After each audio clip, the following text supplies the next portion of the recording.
Welcome back, challengers. Man's Darwin Darko here, and I brought with me some dope beats for you to step to. We have 5 projects on the docket. Obongjayar with Paradise Now, Fuerza Regida, 111 Expantia, Mexican band there, Fatima Altieri with PWOTEJE. That's actually from 2024. But I hadn't had a chance to review it, so here we go. Memphis Bleek dropped some heat on us with Apartment 3D, and Aesop Rob, Black Hole Superette, one of my favorites, favorite rappers. so very, very underrated. Probably the most underrated rapper that's out right now. But while you're here, remember, like and subscribe. Smash that like button, as the kids say. I do have an honorable mention here. I have to. I even hate that I'm weighing, giving this shit energy, but whatever. People talking about it, so and I have thoughts, right?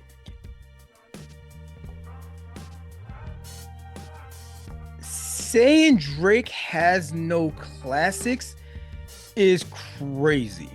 Wait, you don't have one. Wait, you said Drake don't got no classic album? Let your core audience stomach that. Tell them where you get your abs from. You know you don't have. Drake don't have no classic albums. No, Drake don't. Drake has. Okay, I'm gonna name all Drake's classic albums right now. I would say I think Drake. He don't got one. I'm gonna name all Drake's classic albums right now. He don't got one. It's crazy. I'm not a Drake fan. I'm notably Team Kendrick all day, right? But I'm not. But I am a Drake consumer, to be honest. He's got some stuff, in his catalog that's like really yellow catch up, man. That's one of my favorite joints, especially they made those little dance videos from the different dance studios with their different versions off that joint. Especially when that part with that beat drop. That joint's hard. So I consume his stuff for sure. But I'm not a fan. I'm a little bit. The thing is, I am a little bit more, closer to the one side of hip hop purists. I'm not all the way there. You know what I mean? I still, I still branch out on a lot of different ways. But for when I make like my list, my personal list for hip hop, yeah, I can be a little bit pure just to make that list. But in terms of consuming all this other stuff that is like hip hop adjacent, yeah, I consume. I dabble. I might make a playlist here, there, or I might like throw that thing on and in the in the house and out loud in the speakers and stuff like that. But it's not, maybe at the gym or something for some of that stuff. But when I'm like trying to get in my hip hop space, I don't go to Drake and the likes of those, and Travis Scott and Yachty. I go to Tyler the Creator. I go to Black Thought, freaking Killer Mike and LP. But I consume the stuff. But so to say like Drake has no classics though, that's wild. I mean, even I can admit that. Like in my book, he has at least 3. If you're reading this, it's too late. Take Care, and Nothing Was the Same.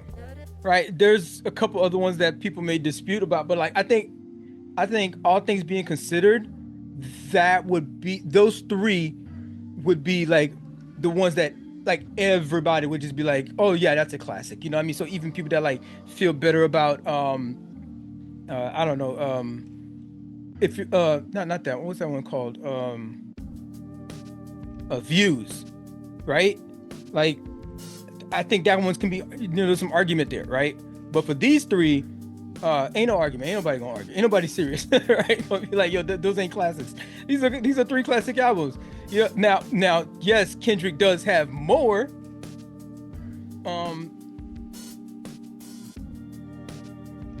So that was crazy too on that side, where it's like,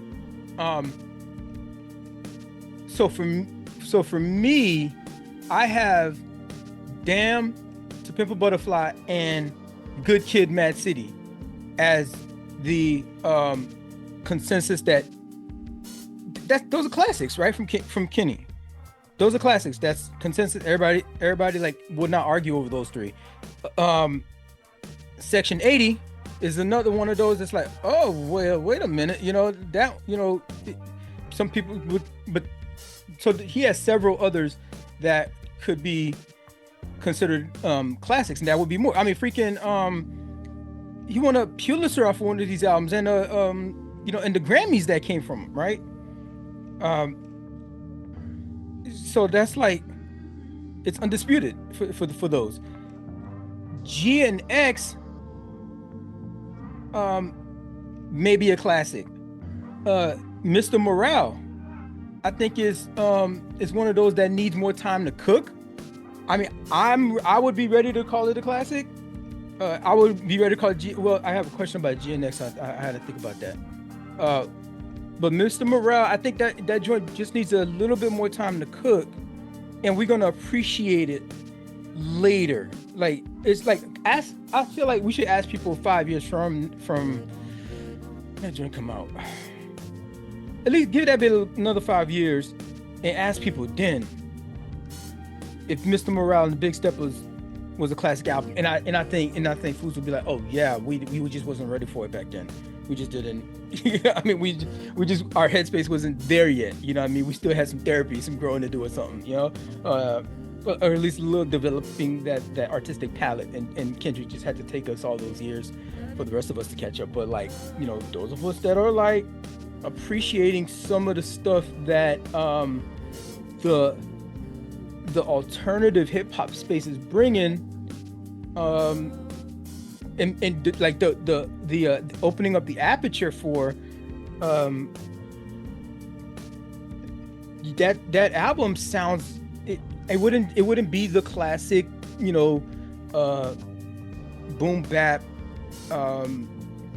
Puritan hip hop stuff, because the alternate hip hop stuff allow for stuff like this to open up, like your Kid Cudi, or even Kanye, early Kanye, introducing new sounds, introducing new concepts that you can tap into. The introspection that happens on that album, and the world building and the characters, that are developed, the trauma that was just laid bare out there.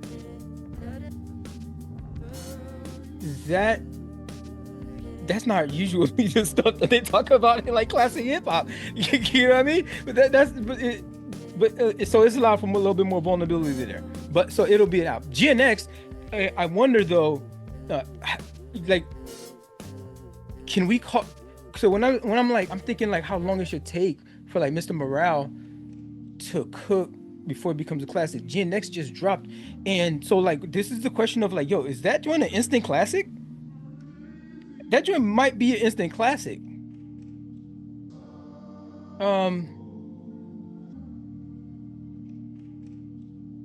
Is that concept tenable? I wonder. Like, we say that and we use that thing, but like I wonder. I think there needs to be a study, maybe like when there was like broad appeal for something and it was deemed instant talent, and to then see if for instant classic, and then see what happens to them 20 years later and be like, yeah, they were right from the jump.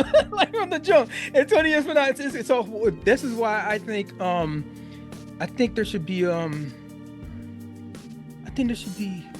way to judge a classic. So I'm gonna propose the thing here. To judge something as a classic, I think we have to ask the questions. Will it get a 20-year release project? Will it get like, hey, this is the, like Illmatic, freaking B. I just did a thing about, Commons project, and I did Miseducation Lauryn Hill. Whoa, that's many episodes ago. But so that's one. Yeah, they at least gonna release it. So like, is this album will there be like, boom, we're gonna roll this thing out and it's like a special a special cover release, a new like a different color vinyl print color that wasn't, or whatever, they just do a thing for the 20-year project. Hey, it was released 20 years ago. Marshall Mathers LP also just dropped that the 20th, and so okay, boom, that's one. There's a project. The second criteria I think should be, does that 20-year project, when it drops, does it chart? Like, it's hard to do this for this stuff like way earlier stuff, but I think like going forward, this could be something like we could track. Does it chart? I mean, just Billboard alone, it could just, Billboard alone has this stuff. If it's charting, that, I mean, there's other ways we could measure it, and I think a third thing could be, does it move at least 20,000 units? And by units, it's we got all the digital stuff now, so it would have to be like what they call it. So it's digital. I forgot what they call that, but it's like equivalent and traditional. So if at least like a combination, it could be a combination, whatever. At least you get at least move 20K. Now it's kind of tough. Okay, so the one example. It's not the one example, but I didn't do too much digging into it. But I'm laying down the ground. Somebody take this and run with it. You know what I mean? When they're a little bit more coherent. But I'm putting this together, and it's gonna make sense. And I'm gonna land a plane. MF Doom, which I reviewed. So I wish I could catalog this stuff a little bit better. But I reviewed. It performed well. The 20th year anniversary. It was just when did I do that? Was that 2023? Oh man, I can't remember. Maybe it was 2 years ago I recorded that. Man, it had a whole different setup, right? It performed well. So did they release? That's criteria one. Did they release it? Okay, boom. Yes, they did. They released it, and everybody already was like, "Yo, this is a classic, right?" We already thought like this is like that's hip hop's like holy grail kind of thing, right? And I think we might have thought it was a classic when it first dropped too. I think it was very well received. I don't I got some more homework, right? But it came out and that joint charted. It charted up to 18 on the Billboard 200. Right? In like 2 weeks. For at least 2 weeks, right? It charted. That joint charted. 20 years. He made that music 20 years ago. And that joint charted because it was still hitting. That joint was still hitting. Dang. I forgot about that joint. I gotta go back and listen to it. That's so crazy. It charted. And not only did it chart, that bit had 31,000 equivalent album units move, including 27,000 traditional. I mean, I know vinyl's back, you know what I'm saying? I don't know if CDs is back or tapes. Yo, tapes is back. Tapes are back. I saw some, damn, what was it? I saw some, I forgot whose music I was trying to look into. that joint might have been, I can't remember right now whose music I was looking into, and they were selling tapes of their new stuff. So 27,000 like people got their hands on that bit, like physical, right? And so yeah, and it got new artwork, it had some bonus tracks, some remixes on that bit, you know, it has interview clips, so it allowed, you know, hey, here's a little something, it's a special, it's a unique thing, you know. So yeah, they gotta zhuzh it up a little bit, you know what I mean? So it's not the exact same specific album that came out back then, but it was like 90%. It's 90% gimmicks on the outside and stuff like that. But that joint charted. that joint charted, and it came out, and it moved some units. So if you got one of those, right? And so we have to kind of judge it beforehand. Like, do we have projecting in the future? Like are these albums from Drake gonna be portrayed 20 years from now? It's gonna be released 20 years from now. Hey, this is the 20-year anniversary of Take Care, right? So we're thinking, okay, so does it meet that criteria? The second criteria would be, does it chart? Does Take Care chart? It's like in the Billboard 200, you know, you have 200 tries, right?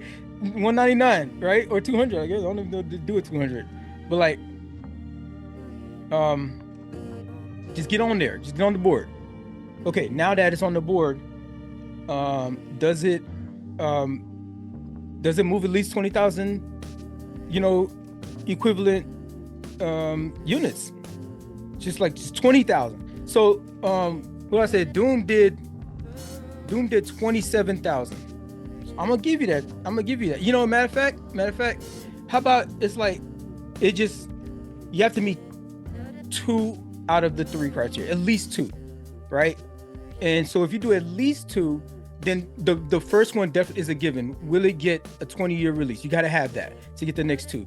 And then does it chart, and does it at least move 20,000 units, right? So you got to get at least, because I could see where like they do release the project and it charts. No, like where they do, yeah, and they charge, but like you don't move the units. I would still say that's like, yo, your joint charted 20 years from now. That's still a dope. That's a classic. Or if it's 20-year project, they release it, and then you move 20,000 units, but like ain't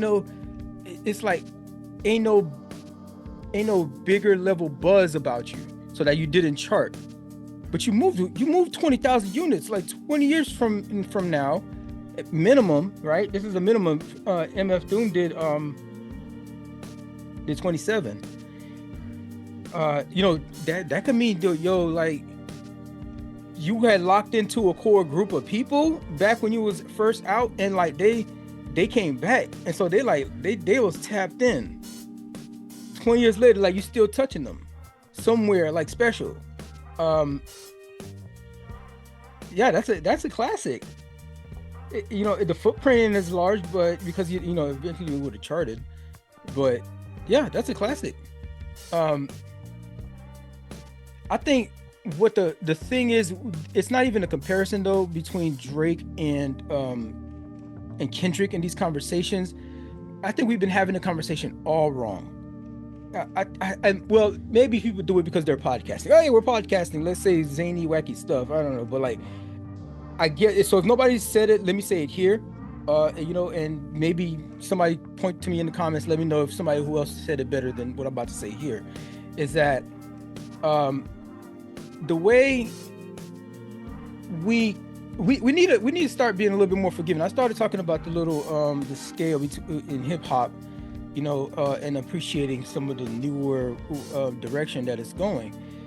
And so it's not totally fair to even compare Kendrick to hip hop in a conversation like this, because just like rock has the different like subgenres, you know what I'm saying? Like you got heavy metal, alt indie rock, that's going to be your Arctic Monkeys, Radiohead, punk rock, pop punk, Green Day, think Blink 182, then pop rock.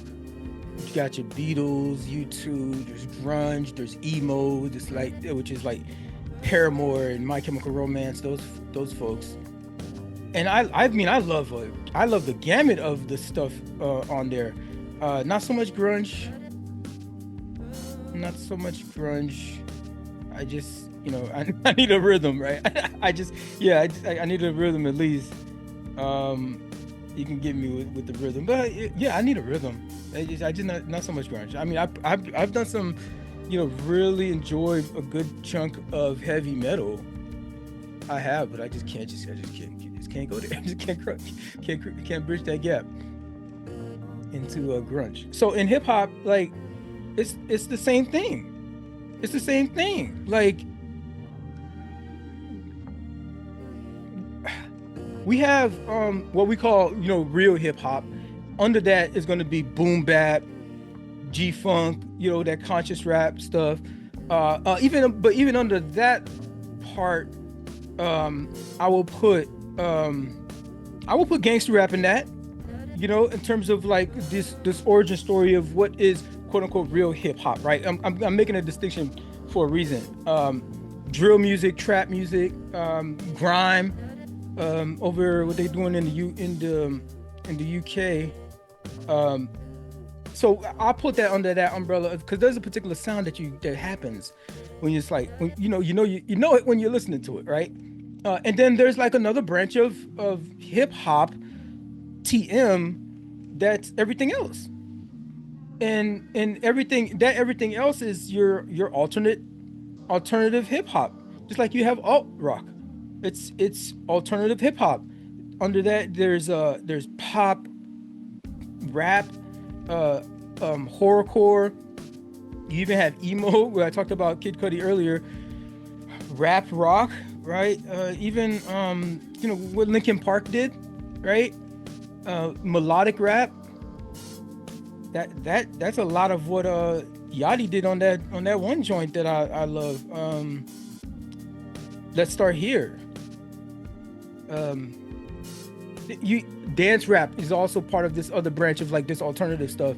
Crunk, hyphy, bounce, right? That's all hip hop, right? In the TM, right? But it's in the alternative branch versus the quote real hip hop. But it's all hip hop, right? Now, where Drake went wrong from the jump is like he thought he was hip hop. He thought he was real hip hop, right? That's what started this whole thing, right? And Kendrick is just like, he's like, bro, I like it when you make me dance. And so like, if he kept it over there, right? And like accepted the larger covering of hip hop and just kept on doing his thing, you know what I mean? But Drake kept on trying to dabble, every once in a while into real hip hop. And it's like, okay, I can consume some of this stuff, but like a little bit of it felt performative.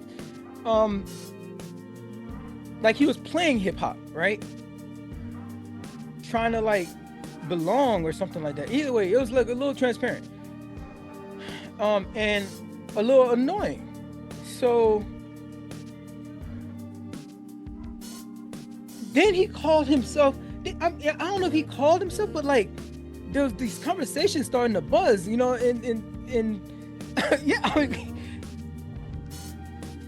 like that he might be the top of hip hop. And wait a minute, so Kendrick, it's big three. So we're talking like, this that was bubbling around that time. So it would be Kendrick, J. Cole, and you? You? Like when Kenny is like, they not like us, he's saying that like, no, you're that different flavor of hip hop. That's what I'm saying. Like me, and I'm gonna test Cole. I'm gonna test him, right? Because I think like he's up for this. He is hip hop, but like he kind of questionable sometimes, right? Which I don't know. I don't know if I would agree with that, but this would have to fit the narrative I'm trying to build here. So he's probably testing them, right? Yeah, he's testing both of them. Well, I think he might have been testing J. Cole, but for sure he was identifying that Drake, you are not like us, right? And he meant real hip hop. So if Drake just like would not even I don't know if it was self-titled or whatever, people thought he think greatest is the great Drake is the greatest hip hop artist. No, not hip hop. Drake, you don't represent hip hop. Not that. Not big hip TM. You don't. You're not the king of it. And you kind of trying to claim it. Like, nah, you usurping the throne. you don't even go here, bro. So, that's how that happened. And so I think Drake most definitely though is the king of alternative hip hop though. Yeah, that's your throne. That's your space. Stay over there. You know what I mean? And don't forget to leave when you go. You feel me? But he had to get checked. And he folded like a lawn chair. It was over for your boy. He just got completely dismantled before the world. Disemboweled even. Are you not entertained? Feel me? Okay, so just stay over there and everything will be fine. And so let's stop. We can't judge Drake's classic albums versus what Kendrick's got because it's not the same scale. All right, it's totally different. And so, but we'll see. In larger hip hop, do those albums by Drake even make a blip? Now, who doesn't have any classics is Jim Jones. You smoke, right? Yeah. Were you smoking when you said you better than Nas? I might have been a little bit. Well, as far as let's get this right. I'm way more influential than Nas, and I don't care what nobody say. I know I made a little boo-boo when we talk about the sales and all this type of shit. I don't feel like getting into that rhetoric about where I started and where he started. Well, you said that bullshit. But listen, Nas was nice when I was in high school. When I was in 10th grade, Nas came out. Mm-hmm. Nas was dope. We appreciated him. He had a little bit run. But Nas always came up second to Jay and DMX and all these other people. Like, ain't no shame in that. There a lot of folks came up second to Tom Brady. He never had that type of influence on us, except for his first album. Jim Jones has no classics. Like, who we talking about? I'm talking about something that we're gonna 20 years from now. Name a Jim Jones project that is gonna get a release 20 years from now, right? Or whenever it had dropped, and be like, yo, right? Okay. Maybe. Okay, let's say, some crazy thing happens and it does get a release project, right? Maybe it's a money grab. I would say it's probably a money grab if 20 years out, right? Is it gonna chart? Is it gonna chart? Like, none of your shit chart, none of your albums, like, well, I wouldn't say it's not gonna chart 20 years from now. You barely charted, when they first dropped. Definitely not like, damn man, I ain't gonna do this research. I'm just gonna go on a limb and say, does Jim Jones have any album, self project, right? By himself, right? That has charted top 20? I'm going 20. Nice round number. I was gonna go 10, but I feel like no, that's I'm definitely gonna win that one. So I'm being a little risky. I say top 20. They ain't charting now, like at least not top 20. So is that joint gonna be charting? 20 years from now? Probably not. Is it gonna move 20,000 units? Probably not, because they're not gonna release that joint, right? It's not gonna move 20,000. So no, Jim Jones has no classics. And Nas, come on, Nas, stop, right? Like, just the 6 alone, the magic and the King's Disease alone, just like, it's just, I'm sorry, that King's Disease, that first King's Disease, God dang, that joint had me in the chokehold. You crazy? Yeah, that joint gonna be released again. and I'm gonna listen to it when it drops. What? Nah, dog, we're not doing that. And so the whole Nas Jim Jones thing started because just some YN just had an idea, you know what I mean? And like he just put it behind a microphone, and so it's like it went viral, and Jim Jones is a social media manipulating type dude, whatnot, you know. He got these gimmicks and stuff, and so he got a hold of it, and then he go say something crazy. You know what I mean? Kind of like making another false equivalency. The kid was talking about influence. When we talk about hip hop, what some of these kids are thinking, these youngins is thinking, is a whole different ballpark. Influence. Yeah, Jim Jones has influence. He's like big on social media, you know, like now, currently. And there was a young person that was like, what's happening now and what's happening currently? He wasn't talking about the fabric of hip hop when he said Jim Jones in that regard.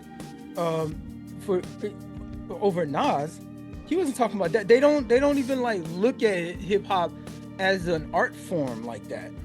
They just see it as like a job, right? It's just like a job that some people got good at, and then they put albums, you know. Like I don't think some kids right now don't even really appreciate some of the magic that's happening on that Travis Scott stuff. That's their music. That's their cohort, and there is some like art happening on that thing, and they might just be consuming that joint because it feel good. But like I hope some kid now is really tapped in, because I know my mind was not. I was just looking for the swing and the bounce and the bass and stuff, you know, and the crash and the crescendos and the eerie moments, the low moments. I wasn't ready for all that. I was ready for all that, but so yeah, you know, yeah, Jim Jones has more influence now, okay, but like he's not in the same stratosphere, right? With Nas is doing. Nas is like surpassed. He's conquered hip hop, and like he's just like on like doing the side missions right now, and he's freaking a billionaire. Like, you know what I mean? And he did it all hip hop. He did it all hip hop. That's what hip hop can do for you. The other thing Jim Jones keeps talking about is like, oh yeah, Nas had more, you know, he was more influential to the game back when I was in high school. Bro, y'all the same age. This was like your cohort, right? And he was like eating and winning and having these like thoughts and stringing these words together in your same age range. Like y'all like what, 3 years apart, right? Y'all could have been in high school together. So don't be like, oh, when I was in high school, we was listening to Nas. Like, yeah, because you wasn't like doing nothing else with your, like, his brain was already cooking, and y'all was the same age. So you coming out now and talking about I have some kind of influence now on doing the social media stuff, and almost kind of like trying to crown yourself bigger than Nas. Like, keep it on the influence tip, bro. Like, just keep it over there. The influence and the, you know, like, just the King's Diseases alone. Like, bro, you ain't got no, bro, Jim Jones has no classic stuff. Like, I love his stuff. I love his work. I consume the shit out of Jim Jones music. I'm not saying he's bad. The dude has gotten so much better at the art of rap that, like, oh, it was, you know, he might have been passionate about the lifestyle of hip hop or something like that, but like rap, like not early, but now his stuff is good. I look for it every time whenever he drops a new one. He been in the lab. His joint is good. So maybe he's got a classic in him. Maybe it's because it's good. I just ain't heard one yet though. Paradise Now is the second studio album by Obongjayar. This one dropped on May 30th by September Records. He's known for his unique musical style that blends elements of indie, electronic spoken word, soul, and Afrobeat, often characterized by his um he's got like this distinct voice that transitions between rap, singing, even spoken word. He's out of Nigeria. His actual name is Stephen Umo. He moved to the UK when he was 18, and yeah, that's where he initially got his influence, by hip hop, he says, and R&B, that later developed, him continuing continuing to tap into his Nigerian heritage, and end up just like creating this unique sound. And that's like, they mentioned, it's hip hop is I mean, this is I can argue this is hip hop, like under the umbrella. It's alternative. It's hella alternative, I'll give you that. Um the album was produced both in LA and in London. Uh a bunch of producers on there. It's a genre fluid thing you're going to be listening to. It's he's got like components of like a bunch of stuff. Uh Pop rock, alternative, Afro beats, synth punk, his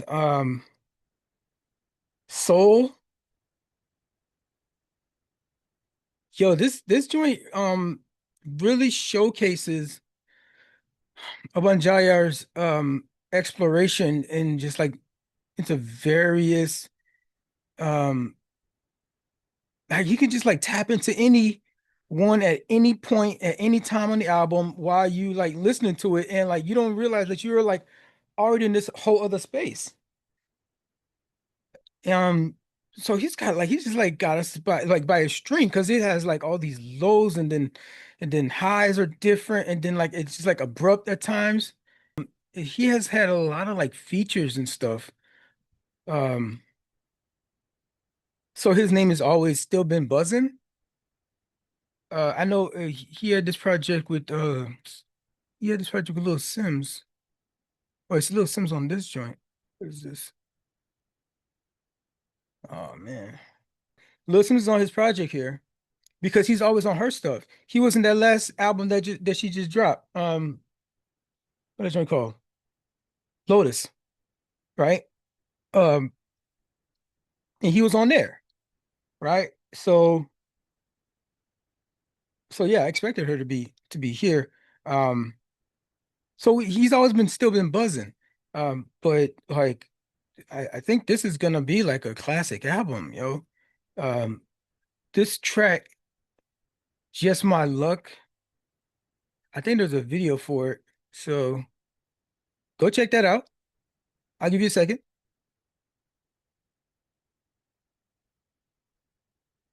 So I assume that you watched it, you paused it, and then you came back, right? So you saw what I'm talking about, right? So you saw that Just My Luck. Um, that music is funky. It's just definitely disco inspired. It sounded a little bit like oh damn, what's that drink? What's uh something of the Sun. Oh, I love this band. Oh man, what's it? Empire of the Sun, right? Empire of the Sun. I'm like, that's electronic music, he put some Afro beats on it too. So, it's infectious, it's danceable.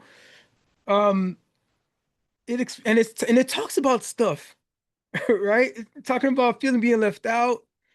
Um, ultimately like finding like a safe space to where it's like I used to be jealous of being left out, but then like started like self-care and self-love, and accepting that like being able to like be by yourself, but like and also be okay.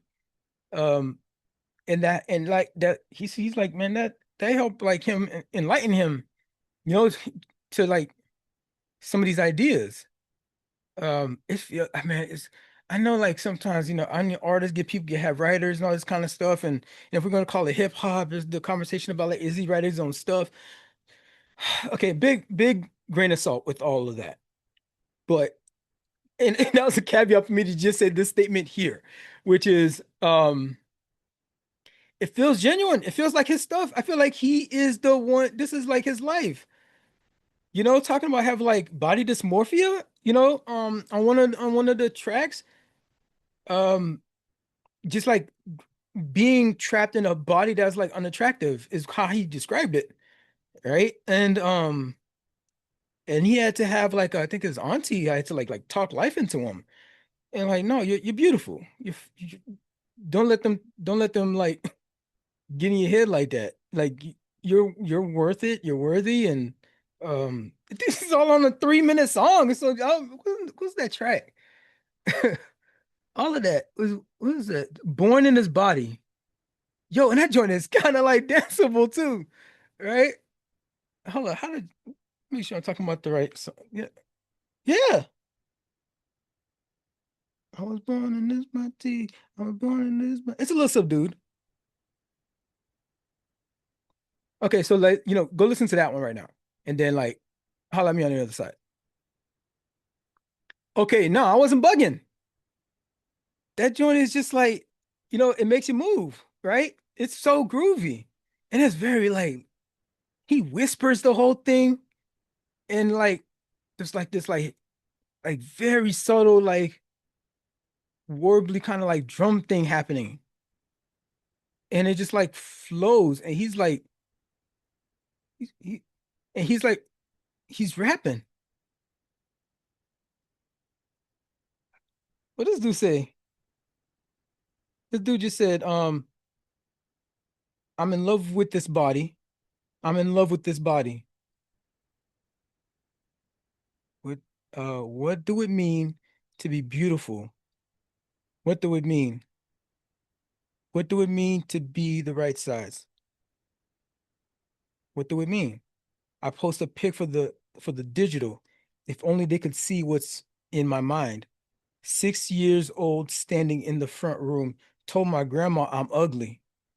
Told my grandma I'm ugly. She sat me down with a smile on her face, said you're worried about wrong things.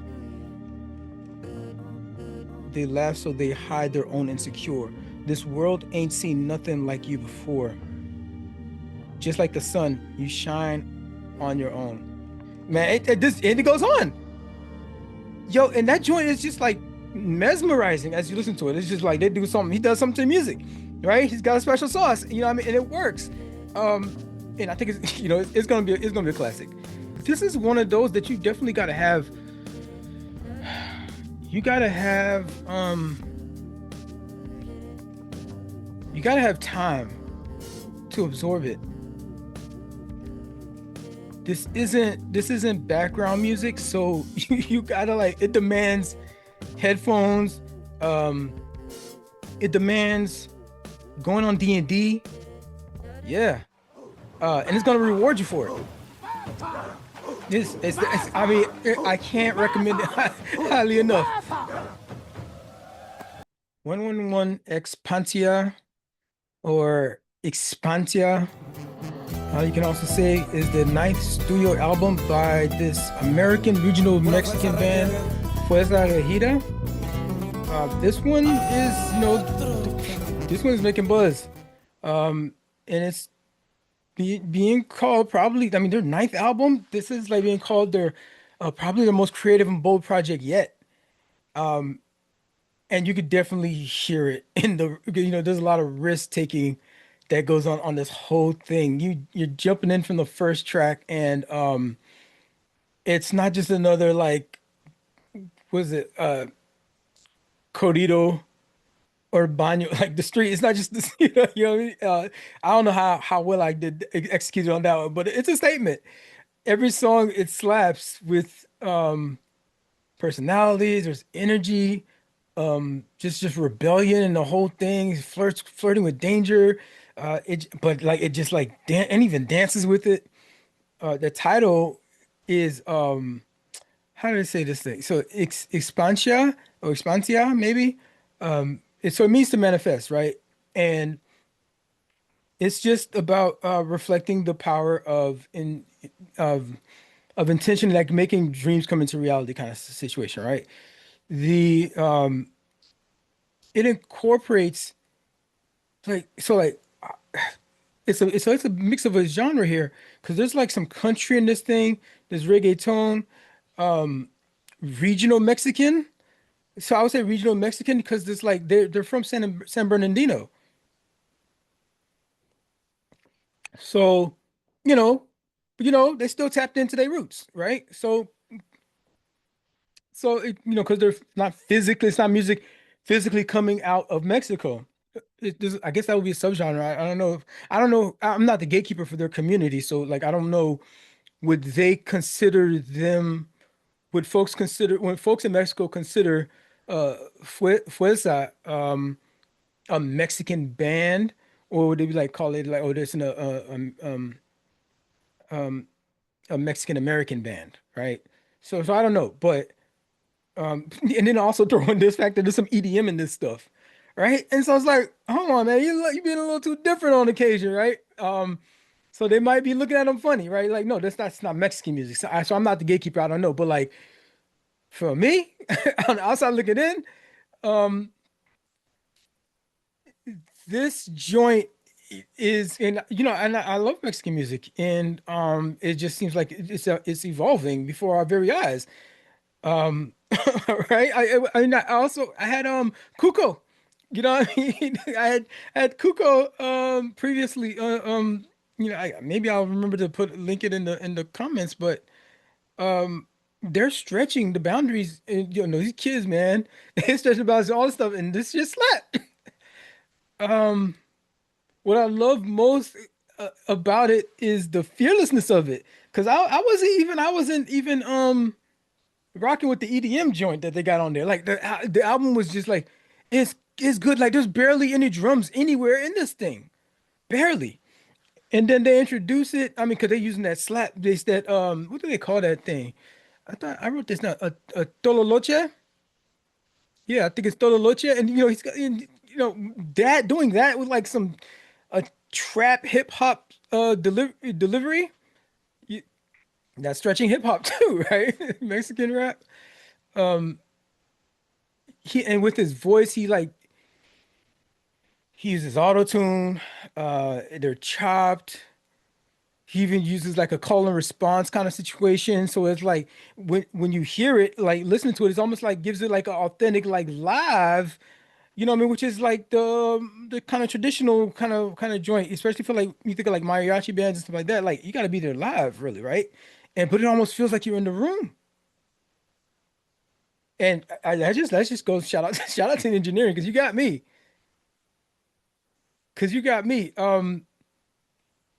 The strings on this thing, the strings, it's all guitar and like a plethora of them, right? But then the banjo, the banjo happened. How the banjo happened, and I was like, "Oh, I wasn't expecting that." And they have it seamlessly like throughout this thing on multiple tracks, not on every track, but multiple tracks. Yo, I'm like, yo, this is early Mumford and Sons. How is this not early Mumford and Sons? Like, yo, the thing is organic. There's a lot of warmth that's happening with this thing, but it's like filtered through these like modern effects. I like what I heard from Jesus on an interview where he's talking about their going through the making this process. They went over 40. They had 40 songs in the tank. They have 40 songs, right? And they went through a filtering thing and they narrowed it down to 12. This is a focused album. They narrowed it down to 12. This is what I'm talking about. Like they're not even trying. They're like, no, we're not trying to game the algorithm. Like all these damn artists, man, keep dropping stuff. they're like freaking 25 songs long, and they have a lot of skippables on them. But all they doing, they know what they doing. They just putting that on there because of the algorithm, because they got to get the streams. That's just so annoying. That's like, there's some albums out there come out, and I'm like, yo, man, if they cut off like 7 of them joints, they cut off just like 7. You know, I would love if you cut off like 9. You know, but like, yo, give me a 12 to 15 songs. And I'll give you an interlude, right? I'll give you one. 12 to 15 tracks that are just like focused and like, no, we're going bigger than the fucking this year's sales. You just ain't catch up yet. Because like they narrowed it down to 12. That is the essence of their being, of their core. For me, this you could just like press shuffle and just like play any track as the first track of the day or whatever they had, like the first track from them, and that gonna bang. And I'm guaranteed it's gonna bang. It's gonna pay out. You don't get better odds than this, right? It's gonna bang. Even that one EDM one is like, I'm like, it's something about it. It's something about it, you know what I mean? That's like nipping at me. That I think it might bang, but like, I feel like because this is not. I don't think they had me in mind when they made this album. So it's like, I don't know. But it just don't completely like land with me on that one track. And that's one track. But it's a lot of people out there that be like, you just ain't catch up yet, Darwin. You know? And then like I'm gonna, what's the evolution of this concept or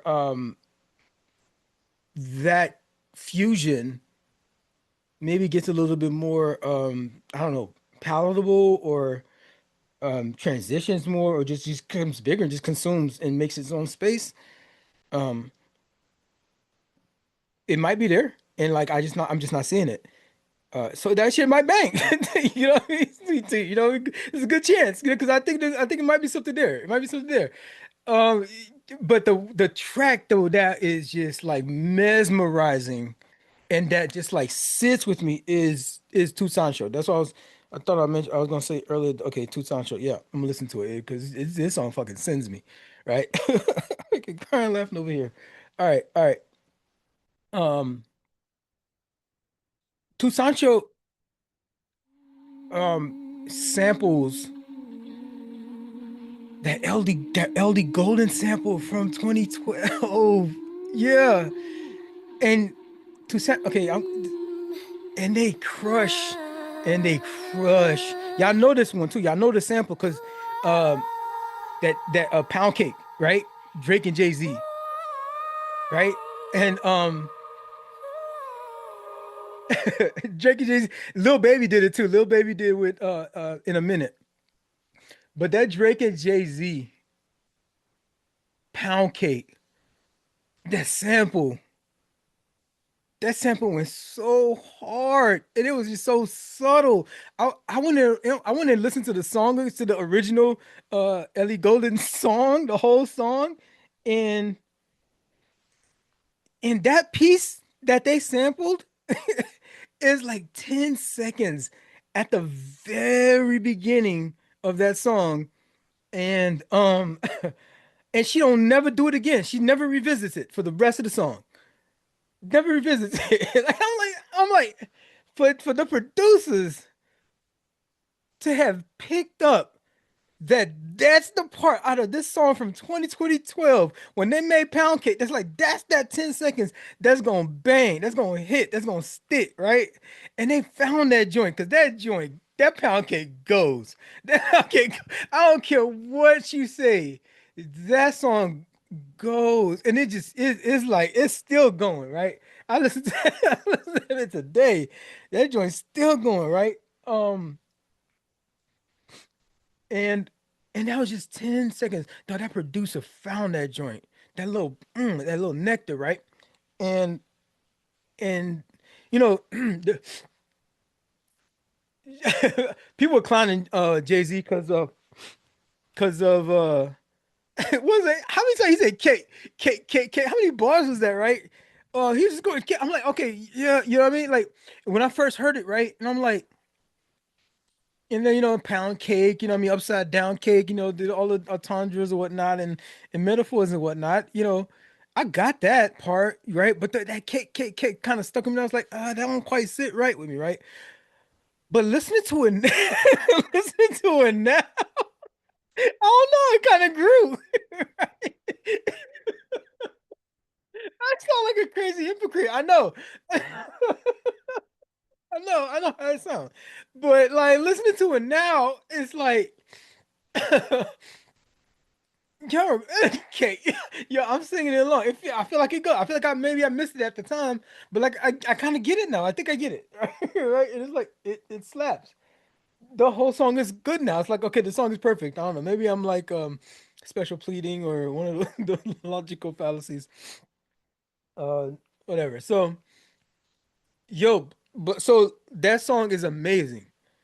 I say all that to say to say this. This is the crazy thing. And I'm gonna go out of here and let me say this. Dusancho is the best of that three in the sample. They kill it. Yo, if you really appreciate art, this is crazy. This is hilarious to me. I'm sorry. Yo, if you really appreciate art and you listen and you lock in with Fuerza Regida's track to Sancho and you listen to it good, you would have to agree. You would have to agree. Like, yeah, they did it best. Like, and Pound Cake goes. In a minute goes, right? Oh man. And they killed that joint. They killed that joint, bro.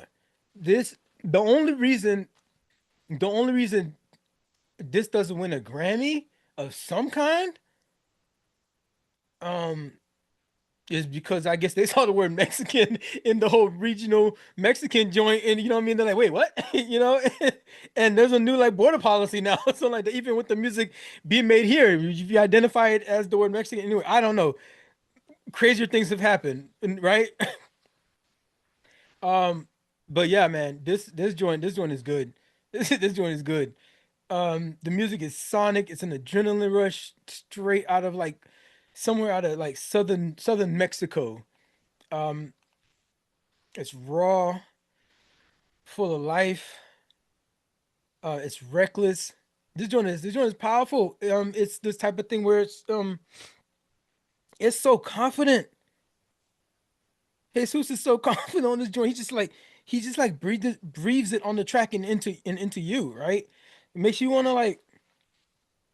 It makes you want to take up space. That's what it does. Like it's you gotta lock in though. At least on the you know what? At least on the first listen. You gotta lock in. Because you're gonna go back. And like mind you, I don't even understand the words they saying. I had to go get like Google Translate, right? The second time around, right? First time I listened to it, I was like, okay, I'm just gonna listen to it the way it's meant to be, like just receiving it, and then I'm gonna go learn something on it. And so I appreciate it on a different level. So it took me a couple listens to be like, oh, I'm hearing the sound, you know what I mean? Then I, come listen to the stuff that they're talking about, you know. What was this one? Did I have the notes on this? I don't think I have the notes on this other one. But it's music making at its like core, and there's like, and I'm a big percussion guy. I love like bass and drums and like and hearing those hi-hats yeah, it had the whole set, the whole kit, right? That's why I've always loved like a band like System of a Down. Man, freaking the double bass and like work like just I love that. Blink-182 is another is it Charles Barker? Charles Barker. but this joint hardly has any drums, and it's like it sounds authentic. This project gonna win something. Write that down. And you're welcome. I'm gonna need my like, and I'm gonna need my subscribe. If you're any way familiar with contemporary Haitian pop music, then Fatima really needs no introduction. She basically is a standard feature in every big feature that comes out of the island in the past like 5 to 6 years. Believe it or not, though, this is her debut album, PWOTEJE. This is indeed her. That's crazy that it actually dropped November 2024. Hadn't had a chance to review it, but man, I got a chance to revisit this thing. Just like, I don't know, it came across my timeline again or somehow. But this project is it's talking about it's not meant for me. It's really not made for me. It's all feminine strength, empowerment, identity. It's very inspirational, but it's like fun, right? But it's fun, particularly from a distance, because again, it's not made for me. Like, so I feel like I'm a little bit outside looking in on this one. But her musical style and the way she just blends in the Haitian rhythms, the compa, there's even zouk in that joint, R&B, of course the Afro-Caribbean. It's all this Afro-Caribbean mix that's been happening already. And in mixed with her soulful voice, it hits, right? Something about it hits. And the productions are amazing. You got hand drums, these rhythms in that joint. The mixing is like immaculate on this thing. They're balanced between like intimacy and distance, or like it feels like some songs are like ready for the stage already, while the very next one goes into like an intimate, like almost cafe setting. But the transitions aren't like really that noticeable when it happens. You just like, it kind of like it takes care of you as a listener. It just like takes you on an actual on a freaking journey. It's really how that feels.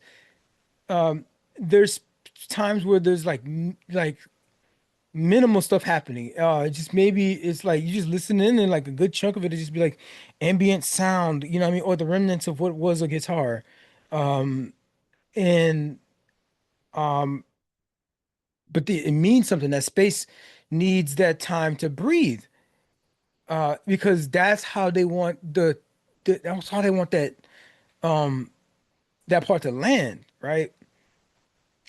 It's just like everything about it is just like high quality, intentional.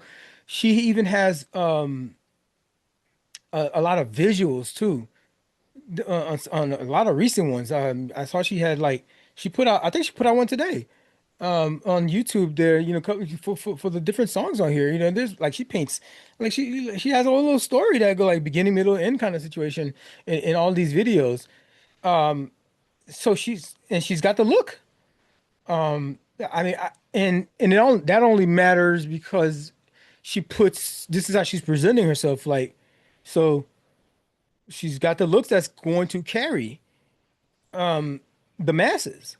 But what she's talking about though is like this empowerment stuff, this like cultural pride stuff. And I'm Haitian, so like I was drawn in, like, hey, look over here. But again, like even when I look and I listen hard, I come across a track like Self-Love. And then like I said, she has visuals for all these things. And watching the music video for that, it was a strong message that it was like embrace, telling women to embrace the idea of self-love, like these niggas ain't shit. Really, right? And like you got to be able to like love yourself out of that, right?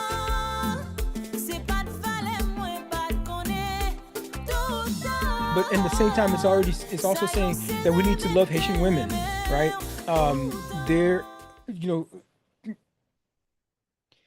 know, there's some stereotypes that about Haitian men, um, and sometimes I wonder how much of that may get swept under the rug. Um, and so I can see how art would be the thing to kind of like waving a flag, like, hey, pay attention to Haitian women, like talking to the Haitian community in Creole. You know, you're consuming this music, you know, maybe we could slip in this message also because apparently maybe that's somebody saying, hey, there's some trouble here. And it got through.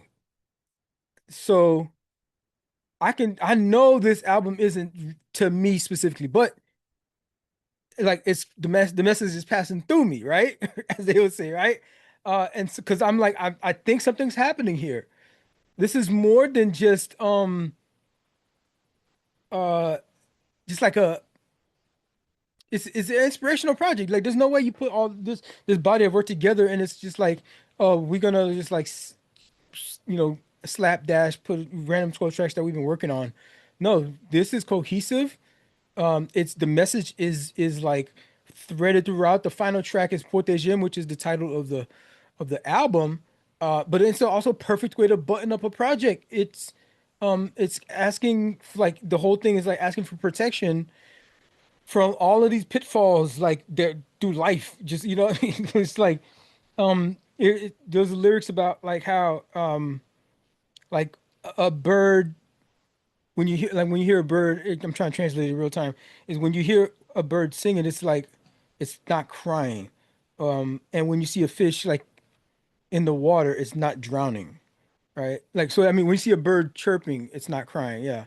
Uh and when you see a fish in the water, it's not drowning.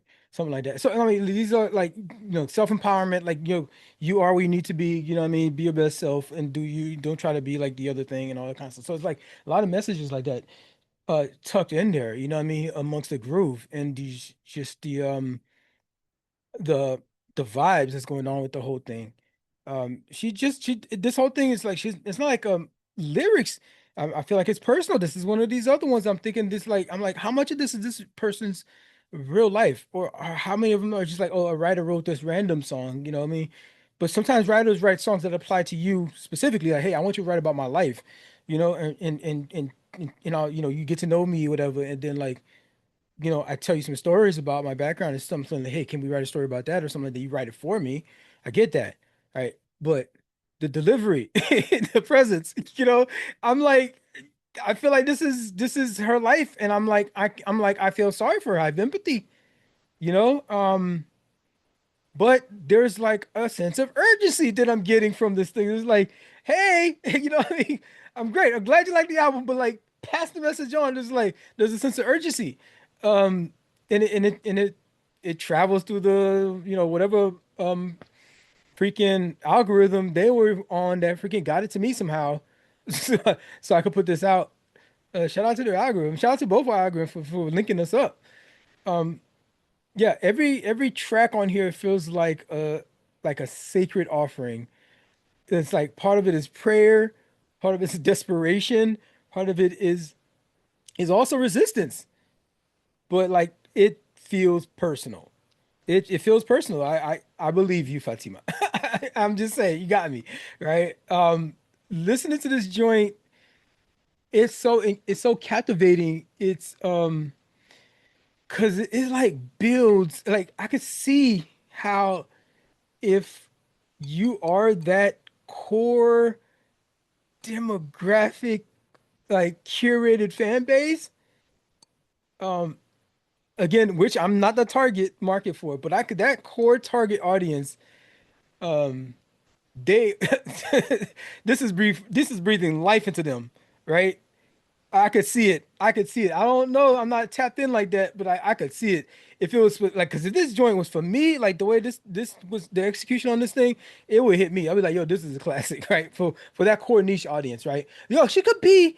This is like, if you know what? she's she's Aaliyah. Listen, if she's English, if she sings in English, she's Aaliyah. If she sings in English, she might be SZA. If she was singing in English, she might be SZA right now. And like the ubiquity of Haitian music started because we would need to like infiltrate a little bit more with compa with the American culture. But like we're leaning into the Afrobeats. The Afrobeats already infiltrated in there. You know what I mean? We could be the Trojan horse riding on the back of that. You know, and no, she could be freaking what's her name? Shakira. She could be Shakira. Shakira did it in her language. Shakira did it in Spanish. And she did it. She made it. She hit. So like if Fatima could do that, she could be Shakira. She's got the look. Yeah, and that's part of the whole thing. If you want to be like commercially big in America, you know what I mean? She got that joint down. But like I said, but for her target audience that's like that she made this for, and that will find the empowerment for this thing, like I might listen to it in headphones and stuff like that because I'm on the outside looking in. It ain't exactly made for me, although like I'm aware. But for them, this joint should be played out loud. And speakers. This is like a declaration. I didn't expect Apartment 3D to hit like this. I threw it in more out of curiosity, but by the time the first few tracks rolled through, I was nodding along in the similar, you know what I mean, familiar Brooklyn grit. This 46 years young, Memphis Bleek this dude sounds sharp, grounded, like refreshed. Like he's just been sitting still, not still, but like just been sitting, just sharpening his pen. 20 years. There's a clarity in his voice, but the hunger is clearly still there. The album feels grown. It feels I wonder if he's going for like God, this joint it's confident, it's reflective, it's um it's street smart without like begging for clout, you know what I mean? Or doing none of the like the kind of like alternative hip hop stuff, you know what I mean? That's like heavy on like influence of social media and stuff like that. Um it ain't even tap into all that. Oh, let me get like one of these youngins to, you know what I mean, feature on my joint or like I mean he kind of does, but like that's it. It's it's modern. This is a modern album. And he is still keeping it G. That joint is 11 tracks. Is focused. He's again another one that's like not trying to game the algorithm. He didn't drop, you know, I mean, this is 20 years. Oh, I've had so much in the tank. It's been 20 years and like drop us a freaking 25 piece. You know what I mean? It's like, come on, man. Like, I'm sure it's gonna be some stuff that smash, you know, but like I'm gonna have to go through the slog of like 7 that don't. You know what I'm saying? It's like I don't you know what I mean? I hope it ain't no money grab. You know, so it's like I'm like tippy toeing into this project, but it's like, yo, this joint is focused, this joint is precise. This dude is he is sharp, he's with it. This is his in essence his comeback album. And and he's been gone for so long, he's got something to say. You know what I mean? It's nostalgic at points. Um it's it's reflective. It shows growth. I mean, I know there's this one track that like I love what he was saying on there, like, um, and he says at the end of the song, just like you know, kind of like that same message Jay-Z had. You know, I go. Hopefully, you know, Hov did that. Hopefully, you don't have to go through that kind of thing, right? And so he's telling us the stories of like, um, oh, this is a perspective that hasn't like really been fleshed out that much. I think Rick Ross was on that bit, quite a bit. It's the piece about like, okay, all right, boom, we struggling, we in the hood, you know what I mean? Government done pump crack into our neighborhoods.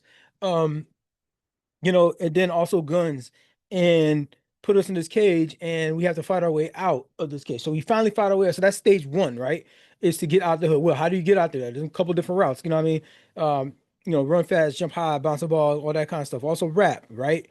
Um, and it's and there's a good chunk of us that make it out through education, that education route, or music, or other music genres or something like that. But tech, some stuff like that comes out of the community. But it's like a heavier um burden because like you don't have the resources already to prepare you to even put you in that trajectory. So okay, fine. So you just let's say boom, you do it in the drug thing, right? Okay, so you do the drug thing. That's another way to get out the hood, right? So you go do the drug thing, you get money, right? Um, and he's like, yo, there's a next step. The next step, you get the money as a drug dealer. You're not just supposed to keep doing that, right? You're supposed to like transition that shit into like legit businesses, legit endeavors, so like you can get out the hood. The whole, the whole project of what I know growing up being black in America has been like, getting your family out the hood, right? As much as we want to like I would love to I would prefer to gentrify the hood with like and not change the demographic, right? It's like just like invest in the hood. Yeah, so that's the next step is like you come out of that to invest in stuff. Like what's the next thing? But y'all stuck in the drug game. Like, no, listen to me. In case nobody told y'all, hey, you don't have to stay in the hood, right? Like, or you don't have to like keep doing that hood shit. Just like evolve, my G. Is okay. You pass those gates, evolve, and here's how we build. Even that's another level, right? You evolve out of that. You're out the street stuff. You completely leave it alone. Go turn around behind you. You move to somewhere safe where you don't have to tuck. You know what I mean? Keep wanting to tuck wherever you go. You can actually go to the store and just like your kids can go to the store and your kids are in the soccer team type shit. You did what you didn't have. You know what I mean? Um, that's the next thing you're supposed to do. Like, and you're supposed to like know, maybe even be married to your baby moms. You know what I mean? You ain't just supposed to have like a bunch of just loose kids running around kind of thing. Like, no, this is the next step. Is like holding down the family. He's talking about this is what he's saying. So like, this is good. Okay, so I guess I finally get there and land the plane and say like, this might be his attempt. I'm not saying it is. This might be his attempt at a 444. You gotta listen to the stuff that he's talking about here. Like demonstrating the growth. He's talking about cataloging it all. Like the gains and the evolution and the elevation, even being a wave, not having an album for 20 years, but like making moves, making the right moves. Once you make that money off the streets, it's like, okay, here's the next thing to do with that. It's that street joint. It has a time where it all comes due. I like it. I hear it. You know what I mean? I love that the fact that it's carrying on we have some of these older rappers now, they're dropping projects. They had that LL project. Um, you know, um, freaking the Snoop project was nice. Freaking Lloyd Banks, right? That was amazing. Some of these older rappers, freaking Killer Mike, that Killer Mike album couple seasons ago. Um, looks like these rappers over 40 got something to say. And they keeping the hip hop. This joint got it still got Bleak's like effortless style, but it knocks. It's got the classic like boom bap that um solidifies it as like I am intentionally making a hip hop song kind of thing. And a specific, East Coast, Northeast, you know what I mean? New York style hip hop, talking about origins of this thing and going back and bringing that into the present. But with some experience. But with some experience, it's it's like wise. It's wise, just like casually, just wise advice that like Jay was talking about, like, you know what I mean? I'm trying to put you on game for 9.99. But they have like these modern flares in this joint that like helps bring it and gives it a modern touch, but it's not heavy. It's not heavy-handed. Um, there's this I remember I was just listening to it at one point and like uh I had this one, I don't remember what track that joint was. I don't remember exactly what track that joint was, but it just like felt like I was listening to a cassette. Felt like I was listening to a tape. That joint felt like I was looking like a straight tape. I was like, oh, they got me, they drew me in. Um, but you know what? I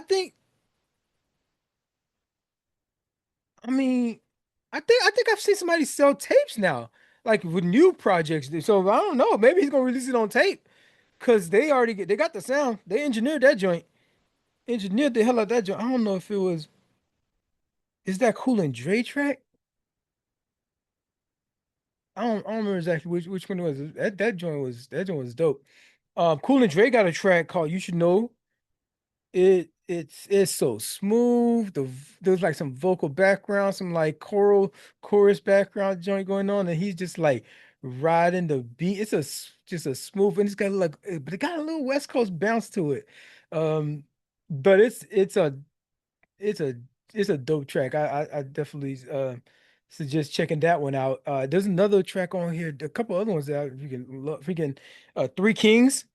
Three Kings. I'm sorry. I gotta say it. You heard it here. Like Memphis, he eats on that joint. Memphis eats, on that joint. Shout out to Blizzle, but boy, Butcher ain't come to play.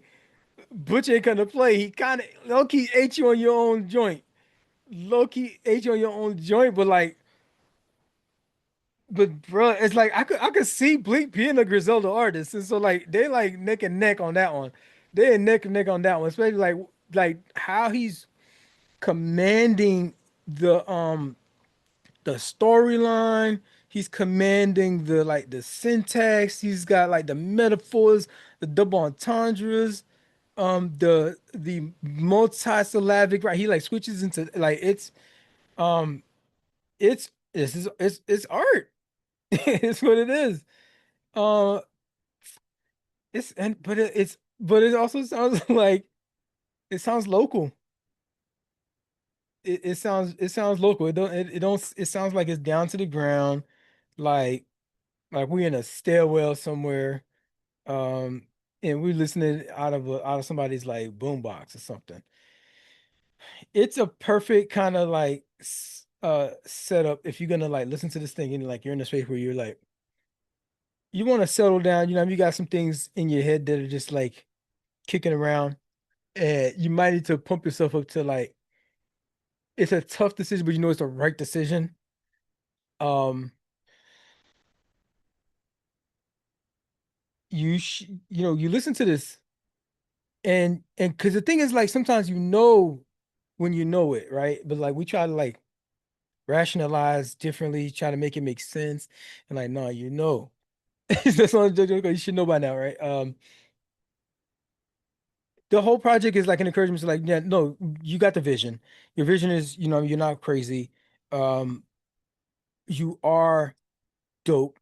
So that decision that you're making, whether it's for self-preservation, whether if it's just because it's like personal growth, you just want to evolve, or just because you're curious. Maybe you're curious, you want to try something different. Like lean into that. Lean into that because on the other side, um, being true to yourself and then the work that you do 20 years from now for it to still be recognized as like freaking art. Like, yeah, that means that what I did was right. I stepped away. It was a good call, and I stepped away when I needed to.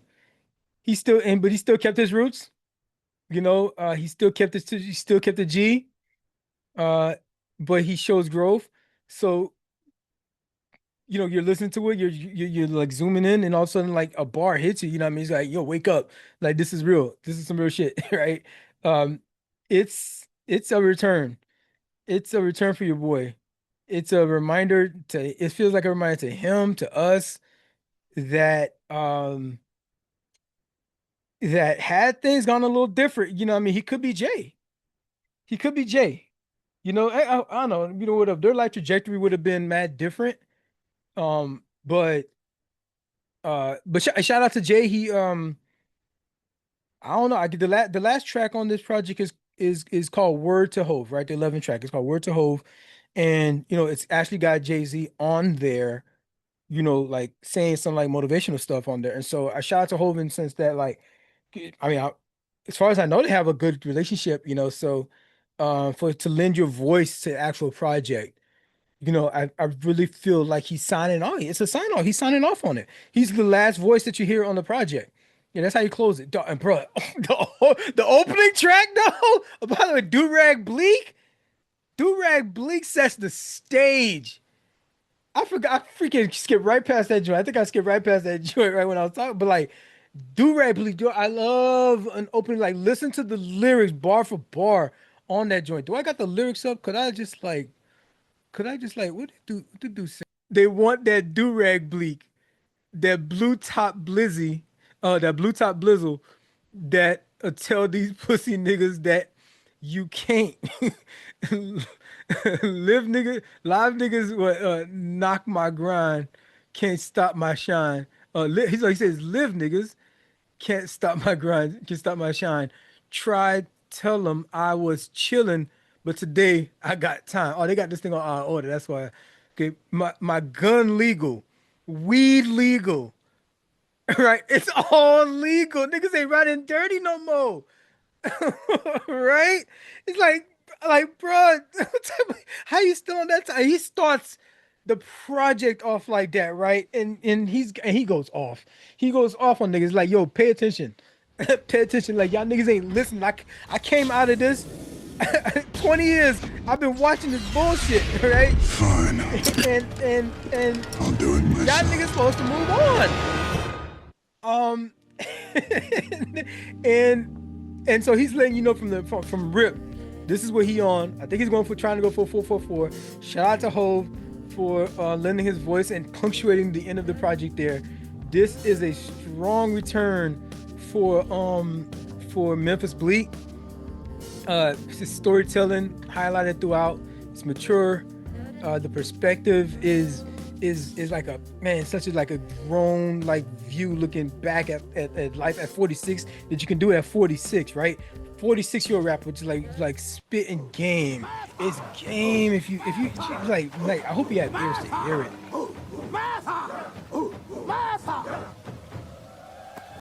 Aesop Rock has always been in his own galaxy, but on this joint, on Black Hole Superette, this is deep space grocery shopping in a wormhole convenience store where every aisle is stocked with like cryptic metaphors and Martian breakers. Like you pick up a bag of chip, and like it sings to you. What grabbed me most about it is how the whole thing was, it was immersive, right? But wait, there's more. I'm gonna get to that. I'm get to put a pin in that, right? The record is dense, but it's not inaccessible. It's a psychedelic ride. This is paranoia, but it's playful and it's ridiculous, but like in the like the best kind of way. He takes like the most mundane things, the most like menial events or whatever, and just like he blows it up and he just like paints the picture for you, and he creates a scene, and like it part of you is like, is he talking about something real, or is this like something like fictional? Like what is happening? Like did this actually happen to him? Right? And it just sounds so clever, right? This dude's freaking clever as hell, right? When you put these stories together, amazing storyteller. And then like you're left like just thinking like, what in the hell is this random ass picture that this dude is painting? Ace is continuing his artistic evolution on this joint. He's already known for his lyricism, right? And uh he has been self-producing for a while, and so and his stuff has always already been good, but it's just been like getting better and better. And like he dropped ITS. I think in 2023. I reviewed it. I reviewed it in 2023, and that was for the production was really good on that one too. But like this one, like I feel like he stepped up here. Every time I talk about Aesop, I have to bring this thing up. This the largest vocabulary in hip hop, and again I'll pin it at the bottom. It's it was this like a meta study, I guess you would call it. This was that was done, and they updated it back in 2019. Um, I'll link it here and then like maybe put a picture up real quick. But like he constantly rates. He's the so this thing is like percentage or like a number of unique words used within artist's first 35,000 lyrics, right? And granted, this is a new project, so it's not counted in here, but like he's at the top of this thing. He's the pinnacle of like creativity when it comes to how like you put these words together. You just string them together and make it make sense and make it rhyme and make it flow and paint me a picture and tell me a story. Um, and you know, and don't your cadence can't be whack. You know what I'm saying? Make and draw me and make it palatable because they got this dude bus driver on here and like I know he's got his niche audience and I know it's not for me, but like that dude's just like reading out of the dictionary and it's like he's just that's just way too obscure to make any kind of sense to me. What are you talking about? But like Aesop is actually saying stuff that is like coherent, you know, it's not abstract art. Feel me? Um, and he's the pinnacle of this joint. And like I in terms of just like the skill, this is like a he's like what they call it, what's his name? The professor and for basketball players, right? Where he's like the you know, he can't quite be, you know what I mean, top tier NBA jersey wearing on the roster or anything like that, but like if you like whittle down what you need to work on down to dribbling, right? Mr. Professor he is eating comfortable. He is living comfortable. He's good. He's eating, you know what I mean?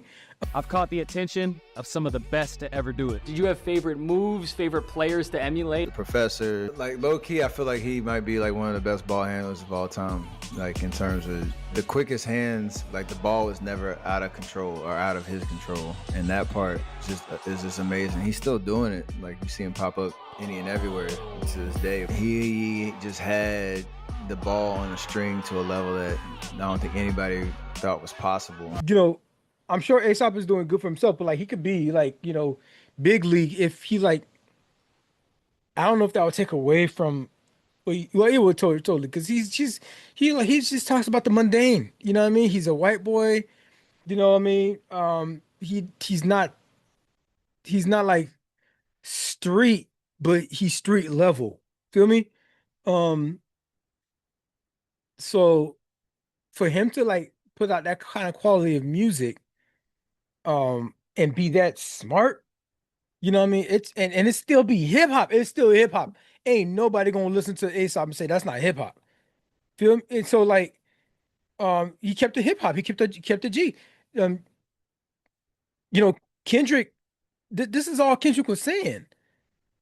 We just like respect hip hop. That's it. Whoever you are, you come in this thing and like, you know, you want to play along, you know what I mean? Don't nobody got nothing to say about Eminem. Respect hip hop. You know what I mean? Even you know, really, you know, we gotta really respect Vanilla Ice because like he being a pioneer is gonna look messy, right? Looking back at it, right? It's gonna look messy, but like um for the times of what hip hop was like sounding like in the times, there was a version that like, you know, that like that was like right there. I mean MC Hammer, right? I mean, come on. It's right there. And like nobody gonna tell me MC Hammer not hip hop. So he kept the hip hop and he got a new project. This new project here, the Superette is like it's still on that and his production is tight, is even better now. And so shout out to him for getting the bag both ways coming and going. But he does some weird stuff on here, you know, of course, because that's just his personality. But it's very technical. So you may not even realize some of the nuances that he might be throwing in there, but some of them you may not like. It might not sit well with you, just the direction that he goes in, but it's art, and it's intricate. The percussions avoid being distracting while at the same time they're still boom bap, right? But he could be a little creative. He stretches like the boundaries of that stuff, and it may be a little jittery, maybe a little awkward, but um it's still the tether um of the boom bap is never too far away. So it's it keeps it grounded. Again, street level. Not street, but street level. The sound is especially for it being like the shop right. So I'm thinking like a bodega kind of setup. I mean, it's open like 24 hours. Um, it's the sort of like, there might be like a gaming machine in the back. I feel like I hear some sounds in there that like walking through like a Japanese arcade. When I was in Japan, that's like a big thing where they have these huge arcades just like sprinkled throughout, right? Um and it's just a bunch of vending machine joints, just like like thousands as far as the eye can see. And it's like, there's some like sounds that like make it feel like that kind of like retro, get that little spacey vibe, like you're like everything is by vending machine. You know what I mean? If you order your car by vending machine, you pour a glass. I know we got like coffee machines now that like it's a vending machine, you know what I mean? It gets a cup and then like you pick your barista and all that kind of stuff and it gives you the thing. So it's kind of like embracing all of that universe. This is a dude that can rap about anything. Yeah, this is one track. He's got the one track about it's called The One. Is it called The One? Am I listening to? It's called Snail Zero. Snail Zero, right? He's got this track, Snail Zero, where like he buys his girlfriend's moving in. He's saying this. My girlfriend's moving in, so I bought her a gift. I figured, what I mean, I got her like this little fish tank aquarium kind of situation. And she moves in, and then like a couple days later, so like that, she screams, it's like there's a snail, and then he like, and it's all rhyming, right? It's all rhyming. He's like, so he's trying to figure out what the fuck, where the snail come from, right? Like, and then so they're doing research on their phones and they find out what kind of snail it is, right? And they're like, "Oh, that's wild," you know what I mean? But he ain't bothering nobody, so let's leave him alone, right? Fast forward in the story, and he's telling this all in rhyme, all in cadence, all with the beat, right? That like, like he comes back and they're like, "Yo, there's like 12 snails here now." Like, what the fuck? There was one snail, now there's 12 snails, and like the fish are looking crazy. The fish are like, "Yo, this motherfucker," right? And so, um these things are invasive. So then like the third act, he's got to try to figure out like what am I gonna do about all these snails, right? Um he's like I could he's like I'm not gonna kill them. It's not gonna be a massacre. I think he uses the word like massacre, right? He's like I'm not gonna massacre them, right? The snails are chilling, you know what I mean? But like we didn't go to purchase snails, we purchased fish, and like these snails who knows what's gonna do to the ecosystem that we built, right? They have some plants are fake, some plants are real. And so, but like also like I can't just like be walking around with a bag of snails. He's like, oh, there goes this crazy man walking around with a bag of snails, right? And so he's like at an impasse at that point. And so what he decides is that at the end of it, he's like, we should all just coexist. That was funny. That he just walked you through the whole thing. Another dope track on here that I want to shout out is what this joint. He got this track with Open Mike Eagle, yo. Um, yeah, I think it's got a song with Open Mike Eagle. But this one track though with Lupe's on here.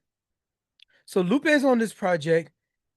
And for Aesop to still be such like an underground rapper, right? That's like a cosign. That's a cosign. That's definitely a cosign. Lupe's on here. Lupe's um Lupa's one of my favorites. And to get a feature, dog, like Lupe is top. So there's two lists, right? I have two lists. There's one, it was like, okay, what is who I think is the greatest rappers of all time, right? And when I say that, I am incorporating in just some of the stuff that Jim Jones was talking about. There's the influence, you know what I mean? There's like your impact on culture, stage presence, of course, and of course all the obvious stuff like what your rhymes is like, right? You know what I mean? What's your beat selection like, right? Do you have any classics? And taking all things into consideration, and also what freaking Memphis Bleek and and Lloyd Banks is talking about, and Jay-Z is talking about in 444. It's like also like what's your trajectory after that? What Nas is talking about, right? With all the king's diseases, right? You a king now, right? Like you got to grow. If you like grow your empire, really what you got to do. That matters too. So what I think the greatest rappers of all time is Jay-Z, in this order: Jay-Z, greatest rapper of all time; Tupac, Nas, K. Dot, and Lil Wayne. For each of them, there's different balances and reasons. One of them because the lyricism carried the catalog, or the fact that the catalogs were classic, but the lyricism was like okay, or what is the height and the longevity of a thing, and also like how far did you take it? I mean, did you build it? You building empires from that thing? That's part of hip hop. How competitive were you while you were in? And so I think like just like I mean, it would take I would have to record for a while to explain all the reasons why, I think this order is legit. Like Jay-Z, Tupac, Nas, K. Dot, and Lil Wayne. You could say K. Dot from now. And again, I'm talking about hip hop. I'm not talking about that alternative stuff. I'm talking about hip hop, right? Um, some people might take offense to this list, right? And it's like, yo, where's Three Stacks? Where's Biggie? Right? And if we're gonna be weighing the scales on the different levels of okay, you can measure this for this one, and you can like give it, you lay it out to weigh the scales for all the different categories. I mean, Biggie don't have enough his body of work. He just ain't there. Same thing with Andre. The body of work just isn't there. It's just not for you to like for you, who do you replace when it comes to the body of work for that, right? Your lyricism is amazing, it's great. What you contributed when you the bit that you did is amazing stuff. It's what endeared you to us, but like you need more body of work to like catch up to the influence, to catch up to their body of work, to catch up to the accolades, to catch up to the Grammys, the awards, to catch up to the sales, to catch up to the empire that was built after that, to the people that you put on, right? But Biggie, like, yeah, I'm sorry, rest in peace and everything, but you weren't around long enough to put people on like that, so that counts. It's about the entire game of hip hop. So Jay-Z, Tupac, Nas, K. Dot, and Lil Wayne. Now, who do I think are the greatest rappers? The greatest rappers of all time? Like at the skill and art of rapping as a talent? Black Thought, number one. Eminem, Lupe, Biggie, and then Three Stacks. He makes top 10 of like this whole thing, right? He makes top 10 of this whole thing. But like Three Stacks is 10 on this thing. Like at rapping, but mind you, top 10 is amazing, right? There's like a billion rappers. Top 10 is amazing, but at rapping, bro, like Thought is like he was born to rap. This is one of these people that just like he he probably like emits a different aura just than the rest of us. Like he's just like for this thing to come into existence, this thing of ours to come into existence, like for Thought to be at the age where like he could like wait a minute, this is like it's almost like his first language is probably rap. That's Thought. And then Eminem, you know, adding the lyrical miracle stuff that he does, and which I even of itself is a skill, and his storytelling, and finding random ways to make stuff rhyme that we wasn't even expecting, and to be white, and come through like a place like Detroit, and come through the mud of hip hop. Um, like he earned that spot. Like the art and skill of rapping, like infused in a thing. Like that's Eminem. Then there's Lupe. Probably the most underrated, like never gets freaking named, like GOAT, almost GOAT level for general consensus. The dude is a freaking professor in everything, like teaching rap. He recently put out another album a year or so ago, and I reviewed that one. That was dope. Lupe is chronically underrated, so he's up there. He is talking about stuff that's just like history and aspirations and just like all kinds of like off kilter stuff that like it's everyday stuff, but we just don't even talk about because it's like the struggle is not the typical struggle that we're so used to be getting spoon fed, like the low hanging fruit stuff. That's Lupe. Of course, Biggie is like Steph Curry with the with words. So, like, yeah, Biggie's gonna make that in terms of rapping. Yeah, Biggie's that nice with it.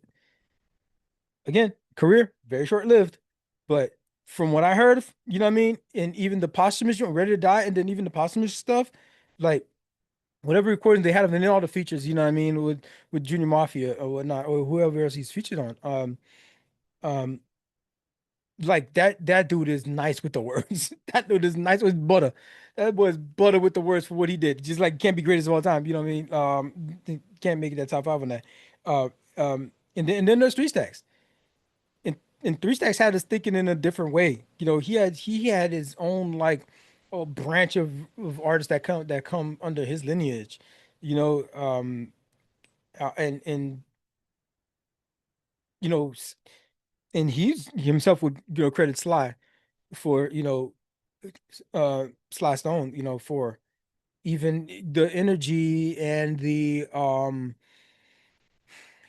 freedom to he's standing on that shoulder. That's a giant that he's standing on the shoulder of, right? Um, so he makes the list, and his lyrics, his bars are just there. They're dope. They're amazing. Plenty of classics, verses that we first Three Stacks verse of the year on many a years, right? So he does make the list.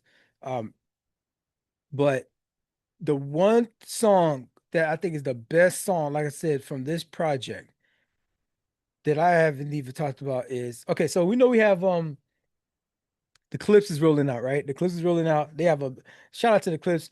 They got this thing, this roll out. I think the album drops out July 11th. It's probably sealed in my door right now. July 11th, this album drops. And they've been doing a dope rollout. For a duo that's been away for a while.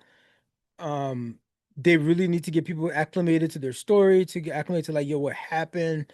Why'd y'all go away and all that stuff? And like we kind of knew, but um, like what have y'all been through that whole time, Um, and they're building anticipation for this project. They're dropping articles and stuff. They're posting on social media. They're doing podcast interviews. So they're really doing themselves a favor and doing it the right way by having an actual thought out rollout and not just dropping on folks. There's a couple albums that kind of just dropped. I don't think Common had a pretty he had a like a new album that came out a couple years ago that didn't really have a rollout. The album was dope, it just didn't have a rollout, so it probably didn't like um it probably didn't land as strong as it possibly could. But on this rollout, so the Clips put out a track called So Be It also. But on this project of Aesop, he also has a track called So Be It. who put it out first. Well, I mean, I don't know where the single was out for the clips. So there's two So Be It's out in the zeitgeist right now, right? And that clips joint is hard. That clip joint is hard. Malice is sounding amazing. He's sounding ready. You know what I mean? But they both sound great on there, and it's a dope track. This one here, this one's better.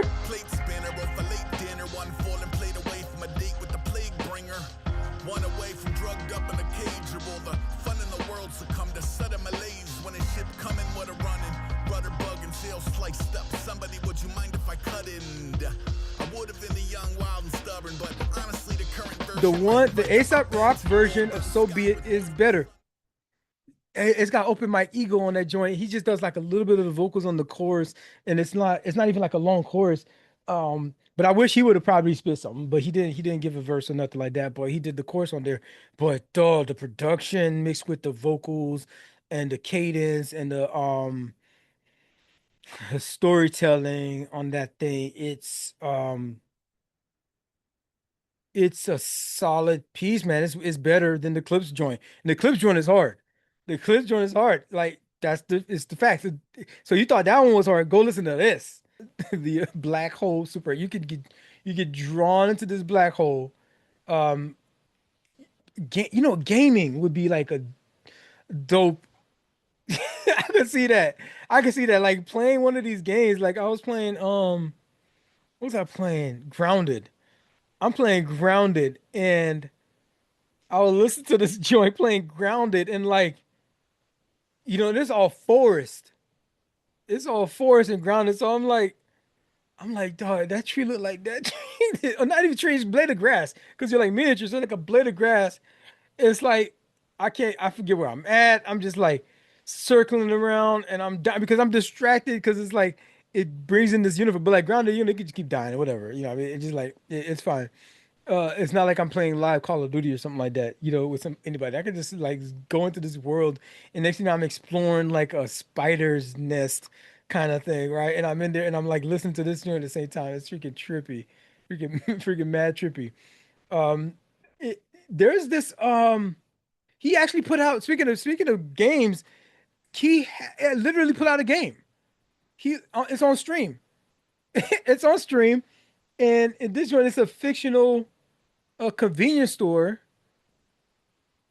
I just put it right here, and you walk through, and there's different stuff that you could. There's the different aisles, and the different aisles got different things you can interact with. Like you like you can just like pick up a box and like read the details. So this kind of like had me like just trippy for a while, just like figuring out what some has some quirky messages and stuff like that in them. The headlines. This is actually Send Help is one of the joints, and that's an actual track called Send Help. I think he might have a Jordan featured on there. Is that who Send Help? Like when you're in trouble, saying was that the Jordan commercial? Like you need help or something like that, right? Get help. So that's dope that you could have this interactive kind of thing. And so there's some snippets of the of some of the tracks, like the different items that you pick up. It plays while so it's like a little window into the actual. Hey, let me go check out the album. See what the whole album sounds like. Let's see what this whole track sounds like. So that's a dope little like unique thing for him to have done. Him and his team putting together, right? I had this on the first time. I was at the grocery store. I was actually at the grocery store, right?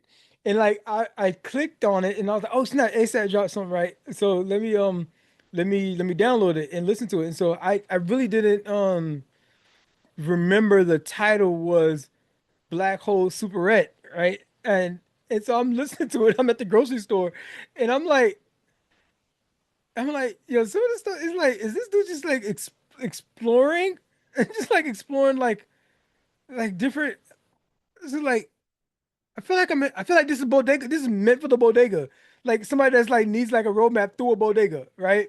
And it's not like it's like I'm in a Superette, like I'm shopping, and I'm actually experiencing that in real time. And they come to find out that he's got like a freaking video game that he created with the immersive experience on that. It was dope. It had me, and I had to like go back and listen again because like I was like, oh, I wasn't paying attention the right way, right? And he tells like these stories, and it you you want to repeat it because you want to what did I miss? Right? What did I miss? And I catch something new every time. I was listening to this one. This got this track. This is the most obscure freaking track. Okay, so we talked about Snail Zero, right? He's got this joint called John something. He's got this joint called John something. Right? And the reason he calls it John something is like it's almost like an homage to Tenacious D has a track called This Is Not the Greatest Song in the World. This is just a tribute to the greatest song in the world. So the song that you're listening to that we're actually playing is actually not this song. They're telling it it's not that song. This is a tribute to that song, right? I don't know, maybe they forgot the song or they heard about the song, whatever. But so it's funny. It's kind of like it's freaking meta like that, right? And it's an amazing song, right? Vocals on there, harmony and all that stuff. Okay, so that's the Tenacious D song. He's got a song on here called John Something. And in this song called John Something, he's recalling a time when he was back in like I don't know, like maybe like undergrad or maybe like high school. It might have been undergrad, right?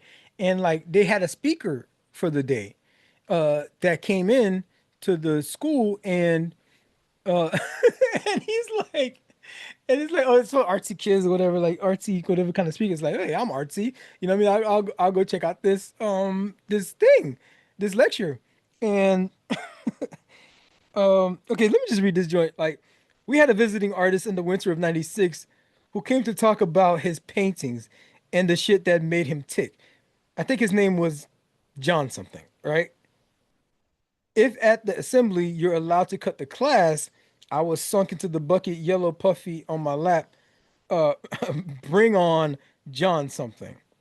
Hot-blooded art freaks take to the auditorium. 3/4 boorish, 1/4 primordial.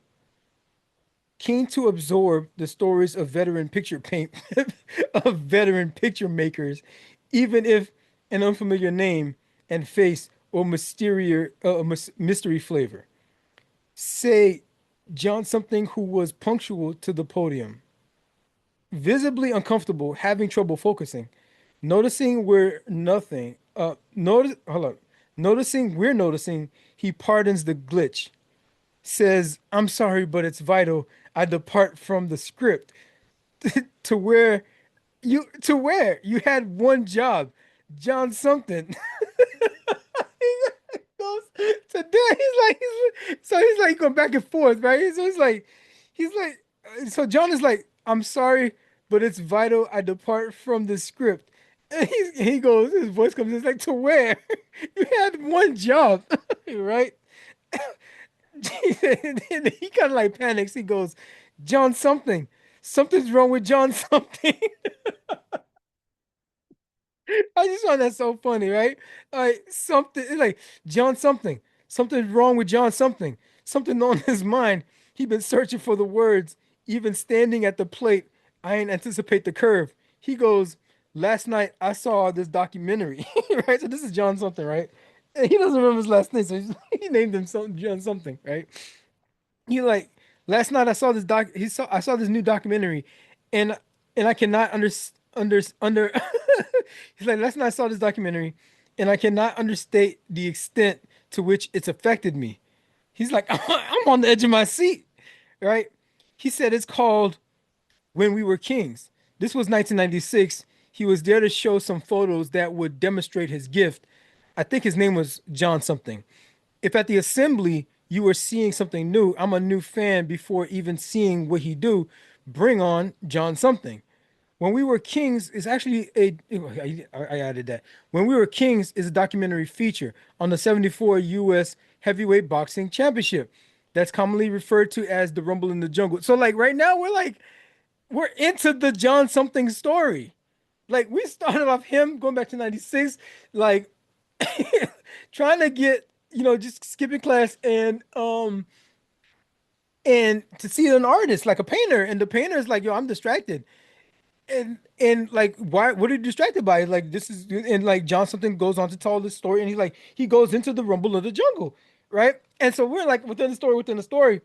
And so he watches the documentary, and so he's like, so Mr. Something up there, present as it gets, talking Ali and his confidence begetting his success, but almost referenced as a magic of some extrasensory X that he had witnessed and was duty bound to tell to someone else, us. And truly, I was hung on every sentence. Though it probably lasted longer than intended, it felt genuine, if a little strange. And then he goes on to talk about how like John something is like, yo, he's so lost in the story, he's running out of time. So like he's just like flies through his slides. And so he's like 20 years of age. I'm in the 80s Mike Tyson kid. You know, I'm an 80s Mike Tyson kid. We heard about that legendary clashing of the Titans, but could never have contextualized the metrics or the environment until 90 minutes of history. So he goes and watches documentary and images and music. I was riveted infinitely. That walk out different than you slithered. That walk out the movie different than you slithered in. Every atom in you shifting, christened in the river in the river shit, and I still revisit it this week. Winter came, queued it up, hit play. It felt like someone visited. Right, that story from John something, like landed with somebody, and he just wrote bars off that. This was recommended by one of my favorite artists. And the background vocal goes, John something. He doesn't even remember his name. But it made an impact on him, and he was able to put that in writing and made it slap and barred it up. Barred it up. And this dude could just rap about anything. He can rap about anything. This is the type of album that you go to when you need a palate cleanser off of just like some of this dumb shit. Some of this, like, if you're just like looking for art, if you looking just for like the skill of dribbling, of stringing words together, I'm gonna warn you though, like, you're gonna have to listen multiple times because you're gonna miss something. If you're looking for hip hop at its in rap as it's intended to be, like, forget all the fluff, forget all the shine, forget all the bling and all the money talk and all. Just like, that has its place too. But like if you're looking for how to string words together, how to paint pictures with words, yo, give this a spin. Give Aesop Rob, Black Hole Superette a spin. You deserve that. You're welcome. Make sure you like and subscribe. I'm gonna need both of them, my like and my subscribe.